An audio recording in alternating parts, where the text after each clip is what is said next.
Peace and blessings, Hotep, Shalom, Assalamu Alaikum. This is Hip Hop Educator Tony Muhammad, here to teach a lesson, or present a lesson on hip hop history and showing how far back hip hop actually goes. It's a good lesson for teachers to incorporate in the classroom in order to bridge the gap between ancient history and present modern day history. Here we have a study on the word vandalism and graffiti. And the best way that we can study history oftentimes is by breaking down the etymology of words. Here we find the word vandalism, which has been come to be known as the action involving deliberate destruction of or damage to public or private property. The word vandalism derives from the Germanic word vandal, which came to refer to a group of wandering people in Europe. And I'm going to pull this up right here. We see this group known as the Vandals, who came from Northern Europe, and literally they wandered all over the Mediterranean, all throughout Europe, ultimately making their way to Rome and sacking Rome, as they, along with other Germanic and Northern European people, developed a strong hatred for the Romans for conquering their people. So they, in turn, when it came down time for them to sack Rome, they did it in a particular way. And that had to do with not just literally the conquering of Rome, but also defacing public property. Over here you see this particular person taking a statue, and actually there's a couple of them, taking something that doesn't belong to them.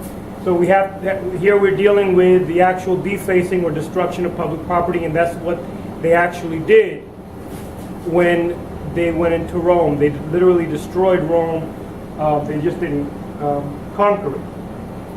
So now let's get back to these words. Let's get into the word graffiti, because graffiti is oftentimes associated with vandalism. Graffiti refers to pictures or words painted over or drawn on a wall, building, usually done in an illicit way. And it's a shame that graffiti has been known as this, because when we get into the actual root of the word, we find out what its true meaning is and why many cities all throughout America, all throughout the world, should really allow graffiti artists to paint over what has been known as legal walls. We should really set up the establishment of legal walls all over the world so that graffiti artists and other artists can express themselves freely. Here we have the word graffiti, and its etymology came first used in 1851 for the ancient wall inscriptions found in the ruins of Pompeii, that's in Italy, from the Italian graffiti, plural of graffito, a scribbling, a diminutive formation from graffio, a scratch or scribble, from graffiere, to scribble, ultimately from Greek graphene, to scratch, draw, write, since extended 1877 to recently made crude drawings and scribbling. Well, crude in whose eyes? Let's take a look at some examples of graffiti. Here we find some Greek graffiti, as they are inscriptions on walls, basically to mandate law and order. Likewise in Rome. Excuse me. This is Roman graffiti, basically to state what the law is right there on the walls. But now, when you are dealing with the oppressed, and when you're dealing with the people that have no voice, and now find an outlet to express themselves on subway cars, on buildings, or on walls that no one seems to care much about, now you find this high expression taking place.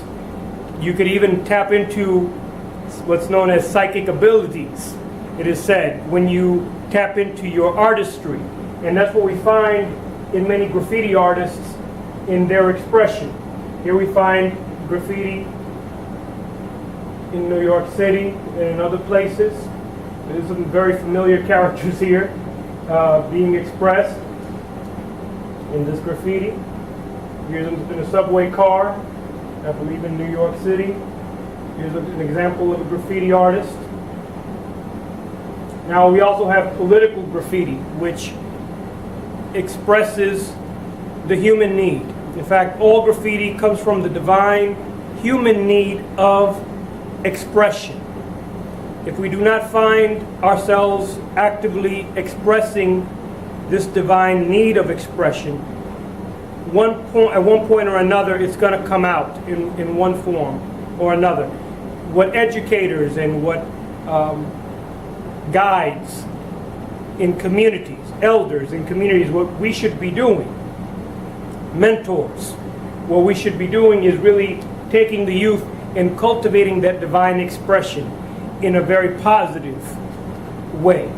Here we see, once again, the political expression of graffiti.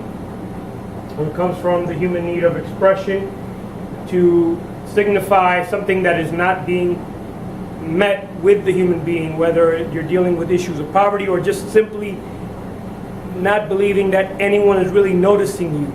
Now you want people to notice you. That's just the God and the divine aspect of self coming out. Here we see, obviously, Egyptian, what's known as Egyptian or Kemetic graffiti.